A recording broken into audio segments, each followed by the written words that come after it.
What is going on, fight fans? We have a great showing of UFC 303. What should have been the card for Conor McGregor if his pinky toe didn't break in half. But now we have the rematch for the light heavyweight championship on the line against Pereira and Yuri Prohaska, which is honestly a better fight to watch for the main event. I'm going to be making my predictions on not all, some of the fights. Going to touch base on some of the fights for this Saturday. The first one that I definitely want to get into is the Ricky Simone versus the Vinicius Oliveira, who had a disgustingly nasty flying knee knockout against his opponent. I don't know his name, but he was a highlight KO against Ricky Simone. I think it's going to be a pretty big jump up for Oliveira against Ricky Simone. Even though his striking is pretty good, he's had difficulties with grapplers beforehand. And Ricky Simone, although has been on a little of a slump and a losing streak, he is a definitely step up in competition for Oliveira. It's a safe bet to go with Ricky Simone. I'm actually going to go with Ricky Simone, but I'm actually pulling for Oliveira. Hopefully, he could be able to, I don't know, muster up another flying knee knockout. There's a couple of good fights on the prelims. Gene Silva, Charles Jourdain. Very, very close fight. I think Jourdain has the advantage, especially being the bigger guy against Gene Silva. Not gonna make a full prediction on that one, but it's definitely a fight that I am anticipating to watch. Same thing as Andre Philly and Cub Swanson. Should be a banger of a fight, or should be a great highlight knockout for either fighter. I do side more with Andre Philly than Cub Swanson. And I think we have two pretty easy layups for the prelims, or to end off the prelims. Uh, we have, Payne Talbot going against, I believe his name is Giannis Gamora. Should be a highlight of a knockout. If he doesn't get a knockout in the first round, he's an embarrassment. Honestly, it should be very fairly simple, easy fight. I mean, Gamora doesn't really have much, to show. Last time he fought, I believe William Gomis in Paris, which was a bogus kick to the groin or whatever the case may be. But it is what it is. Payne Talbot should be able to get the job done and pretty early. I'm expecting it to be fairly early.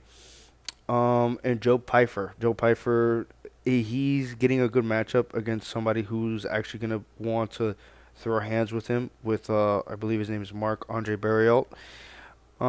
He doesn't have enough power to be able to contend with Joe Pyfer, so I'm again looking for another easy, easy night or easy going through, fantastic highlight night through the prelims to be able to look at those fights or the fighters that are going to be fighting that interest me, especially throughout those prelims.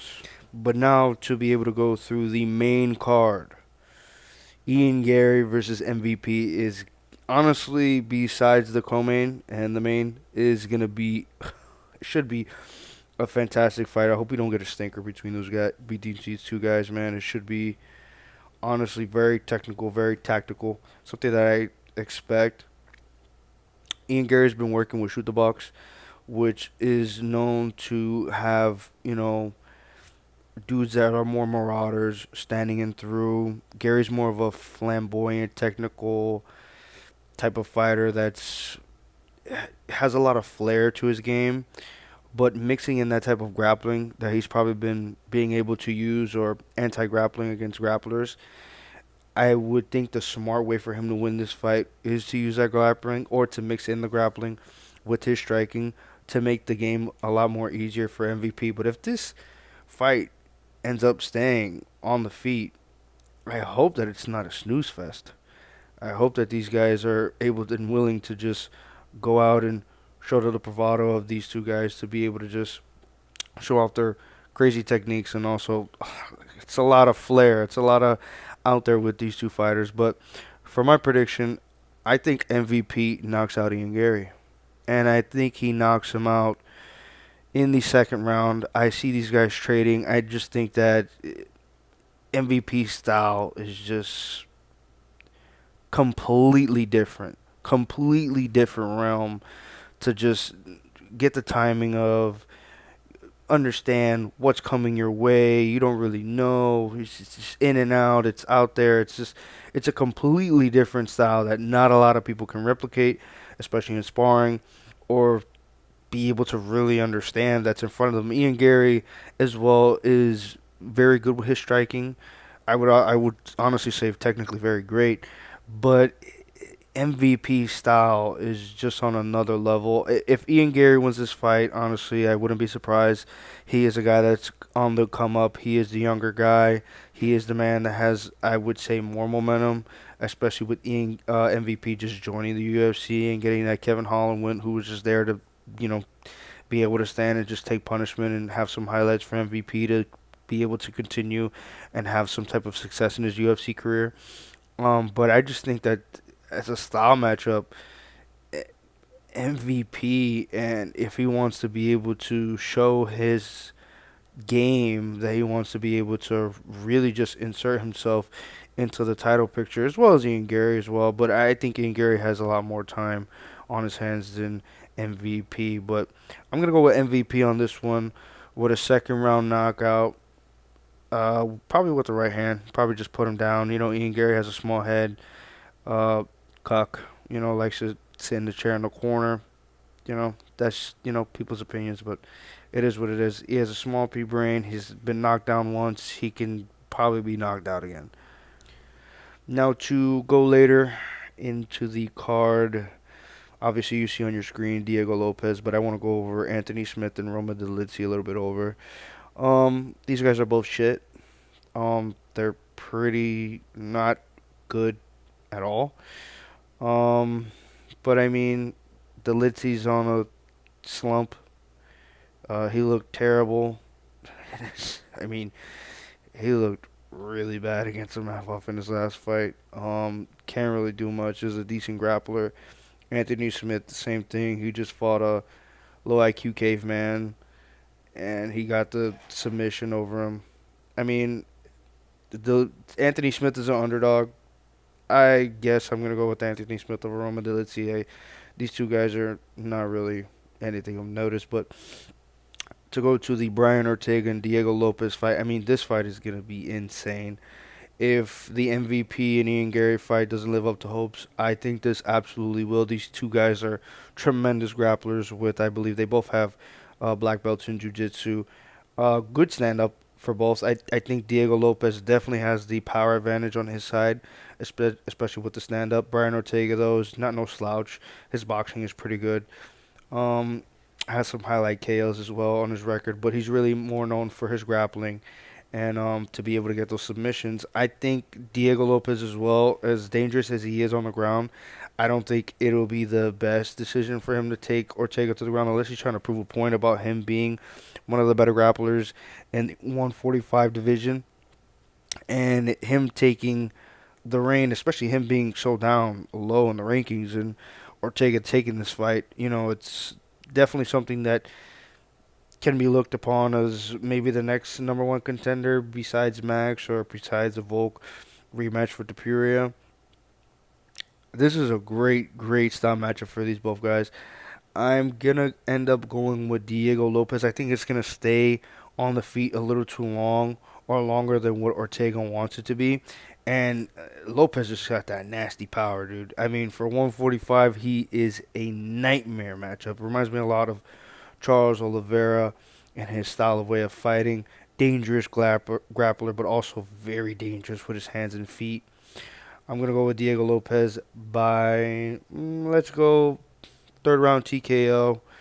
Probably late in the fight where these two guys are probably scrapping it out with each other. And now into the main event with Alex Pereira and Yuri Prohaska rematching each other again for the light heavyweight championship. One thing I can say is that these guys both fought on the UFC 300 card, and Alex completely starched Jamal Hill like if it was nothing. But Yuri Prohaska was in a dogfight against Alexander Rakic, who was if it did go to decision And to the judges, I do believe that he probably would have lost that fight because I think Rakic did the better work in the first 2 rounds. And Yuri still doesn't know how to defend a leg kick and was getting his legs chewed up by Rakic. Henceforth, his other fight that he was against Pereira the first time, he's getting his legs chewed up absolutely nastily by both legs, obviously, by Pereira, just really doing damage, especially with those low kicks that he absolutely does not telegraph at all and just completely just throws out there, and it does serious damage to his opponents, and he did serious damage to Prohaska. I don't. Maybe he could be able to check him. Maybe he could be able to, better defend these type of leg kicks. He did have some success against Pereira, especially with his awkward style and just coming at so many different angles and having so much power. Prohaska is such a problem when he's really allowed to get in his flow and get into his areas of wanting to fight. And Pereira is just so technically sound and has vicious, savage power. Um, but the way that I've seen both of these fighters and the way that I've been hearing Yuri talk recently, it just sounds like he has so much more to gain. He is so much more motivated to be able to want to pull this win out and really get that championship back. It really sounds like it's in dire need, or he's in dire need, to be able to reclaim his throne and his championship in the light heavyweight division. And Pereira, if there's going to be a fight for Pereira to be able to lose, it would be now with such a quick turnaround, such a short notice, pick up and call to be in the main event, especially with Conor being, pulling out of the fight and him recently just fighting UFC 300, which was just a few months away ago. Um, I wouldn't be surprised if Alex Pereira pulled out another victory. He doesn't have that much to gain except for more of his legacy to be able to grow and more of his legend to be able to grow. But honestly, I'm going to go with Yuri Prohaska to be able to win this rematch, somehow pull out a win. I don't see this going to decision at all. These two guys have so much firepower on whether it be their kicks. Yuri's obviously a better grappler. He can be able to mix in that grappling and be more effective in the grappling and obviously tire and wear on Pereira a lot better than what Pereira can do, especially with just using his stand up. And if Pereira's have any changes or made more adjustments and improving his grappling, then maybe he could be able to show that, especially in this fight. I think that's something that will definitely be shown. But if this is just another fight or a repeat of number one, again, there's no indication shown, especially from these last few fights that we've seen to these fighters, that Pereira has any edge of not losing this fighter, not looking diminished in any of his skills or talent or power in any type of way. But I just have a hunch and I have a feeling that Yuri is going to be able to pull this one off. He seems like he's hell bent to be able to get this championship back. So that's my final prediction, that Yuri Prohaska will probably, I'm making my prediction, probably knock out Alex Pereira in the third round. Probably something toward the effect of some of the highlight knockouts that he got on Dominic Reyes and Volkan Ozdemir, probably like a right hand or a nasty little flying knee to be able to catch Pereira off guard. But those are my predictions for UFC 300. I hope you guys loved and enjoyed this content that I'm pushing out for you guys, especially, trying to be able to be more consistent, push out these predictions, and also have my reactions as well, of course. And if you like this video, greatly appreciate that. Comment any opinions, any predictions you have yourself, especially if you disagree with me on any type of opinions or predictions that I made on this card. Subscribe, also as well, if you really enjoy this type of content, enjoy this type of predictions or selections, especially the reactions of these cards and many other content that I have also pushed on this channel. Thank you guys and peace.